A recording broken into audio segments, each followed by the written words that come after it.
Tussen de buien trokken wie het nog wel aardig was om even op het stroom vertier te zieken.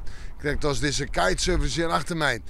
De stier dan niet genoeg wien, het wie even uitwaaien. Ja, maar echt simmerwaar is het natuurlijk net. Ik denk trouwens dat we takmieken wel oergeen op maat typen, maar staan gewoon wat temperatuur noemen bij de 20 of boppen de 20 graden. Maar de stabiliteit, nou, op korte termijn is hij er nog net.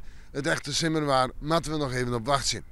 Jong is het wel droog, om 8 uur heen nog zo'n 16 graden. Vannacht, ja, een beroende loft en het ruint. Het ruint stevig zelfs, letter vannacht. Temperaturen zien nog 13 graden en de wind ziet het zuidoosten en het oosten op, zal zwak of matig wezen.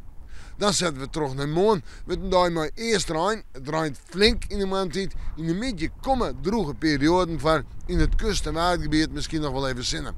En de temperaturen in het tonen om er bij de 17 graden heen is koel van de tijd van dieren.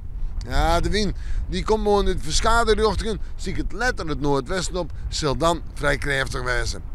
Wel, we zorgen vooruit naar een sneeuw en snijden en weekend, maar op sneeuw eerst betiden Rijn, letter een paar buien, maar ik de zinnen er nog wel even bij, dus er komen droge perioden en een temperatuur om er bij de 17 graden heen.